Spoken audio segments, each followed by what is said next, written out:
Hi everyone. I said I might come back on. I said I might do a live, didn't I? I've just noticed, just in the last half an hour, that I've had a couple of copyright strikes.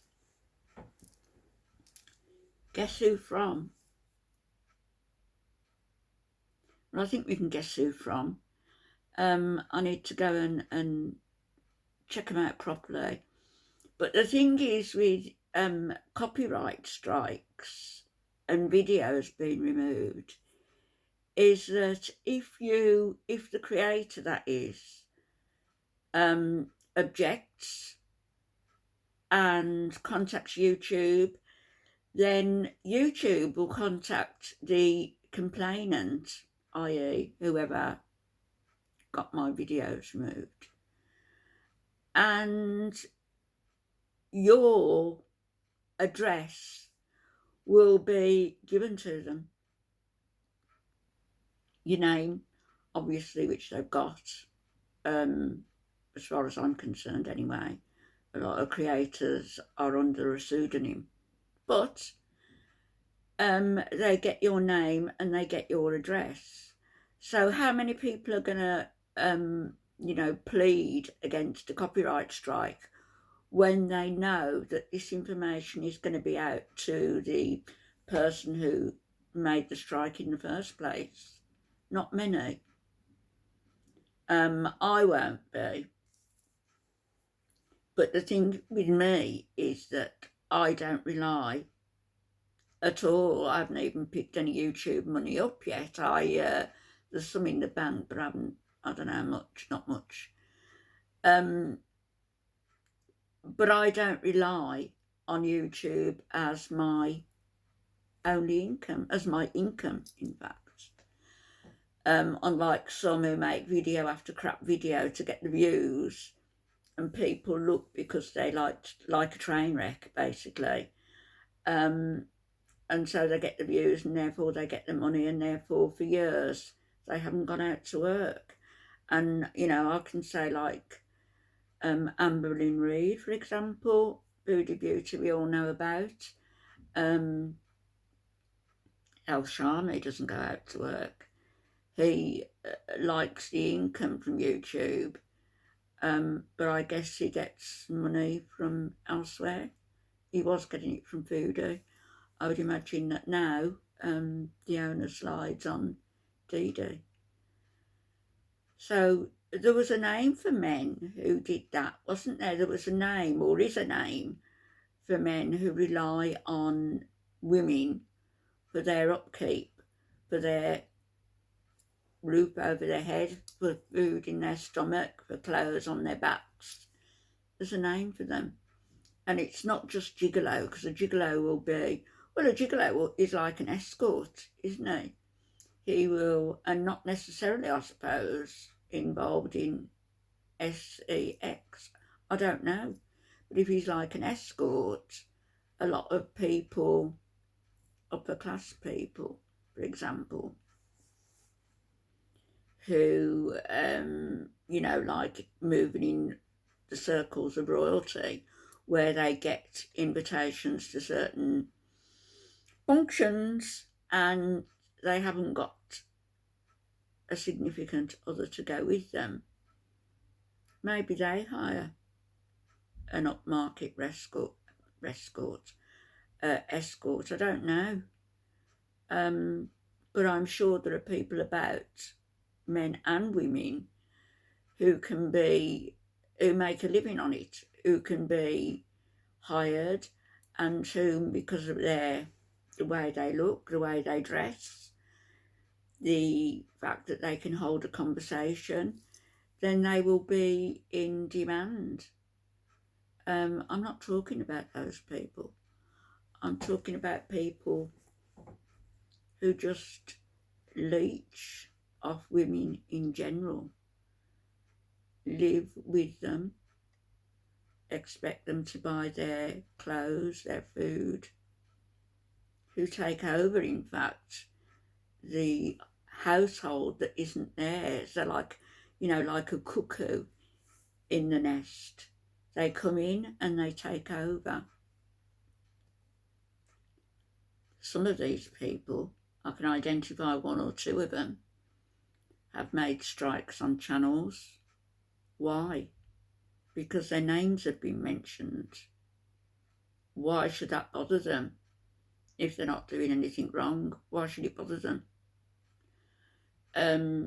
Same as with Foodie, a lot of her channel, I dare say most of her channel views are made up not of supporters but of people who are just horrified by what goes on. And so you can split them into different segments. People who like to watch a train wreck, right? I suppose I can be included in that a bit. Then you've got people who are horrified by what's going on, and so they're just watching disbelief. I can be included in that a little bit. Then there are people who are out and out haters. Well, I don't hate anybody. I dislike the woman intensely, so I'm not a hater. But I don't think the majority of her viewers are from people who support her, just like the majority of subscribers are actually focused, and live subscribers, in other words, are active and will comment on her channel, will give her numerous views, will support her in any way. So I think a lot of them are just like people who've subscribed, who've forgotten they've subscribed, who no longer watch because of whatever reason. And then there are rumours that she's bought subs. I don't know whether that's possible. I guess it is, from what I've heard. I don't know. That isn't a part I delve into. I'm not interested.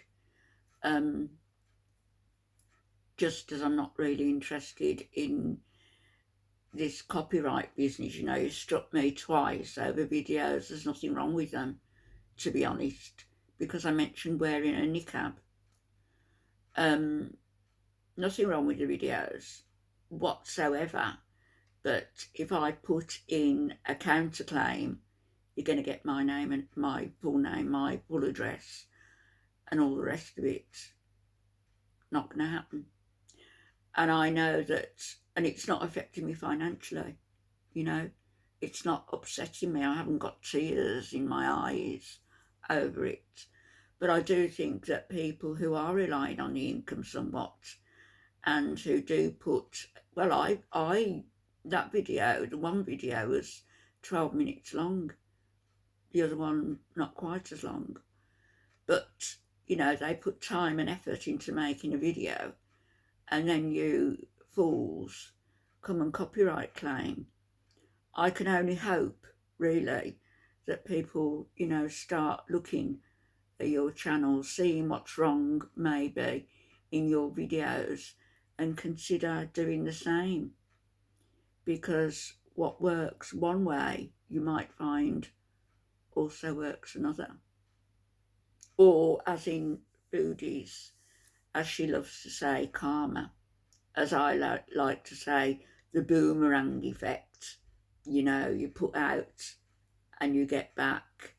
And people can say that's, you know, ironic that I say that, because my videos, there's nothing wrong with my videos.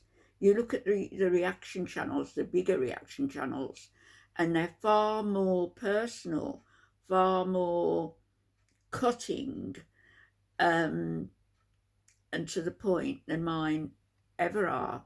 And they also use her videos. They stream snipe, they do all of the rest of it. I don't do any of that. Maybe that's what's getting up people's noses, that I don't actually need their content to make a decent video. Anyway, not to worry, I'm not worrying. I've had my shower. I've got this is one of those Shaper Mint tops. that they're advertising that hold you. I'm not going to take this off because I don't want to look as though I'm flashing or anything. But it's one of those shaper mint tops that you're supposed to be able to wear with trousers or jeans that's in the summer, obviously, and that you don't need a bra with. And I must say, it feels really good. It does. But I don't think they're worth the money. I can't remember how much it was, 30 odd quid. Don't know. But it's nice next to the skin, and I shall wear it, you know, as a pyjama top in bed tonight, because I do get warm under all the covers. And this coat thing is wonderful. It comes right the way down to my knees, so it's sort of a dressing gown which I can wear for a couple of days without washing it. So I'm all nice and cosy and set for the night. Anyway, I thought I'd just come on and let you know where one or two of my videos have disappeared to. I haven't taken them down. YouTube have, but there's nothing wrong with them. Unfortunately, fortunately, I'm not going to counterclaim, and I don't think many people would, and that's where the flaw lies in YouTube's administration, that they shouldn't just give people's names and addresses out to people who've struck that channel deliberately with the intent of getting names and addresses. Sad state of affairs, isn't it, really? Okay, have a nice night, everybody. I don't know whether I'll be back. It's 8:30ish now, and I'm going to continue reading this book that's been on the go since summer. So I may be back later. I may not be. We'll see. Bye-bye.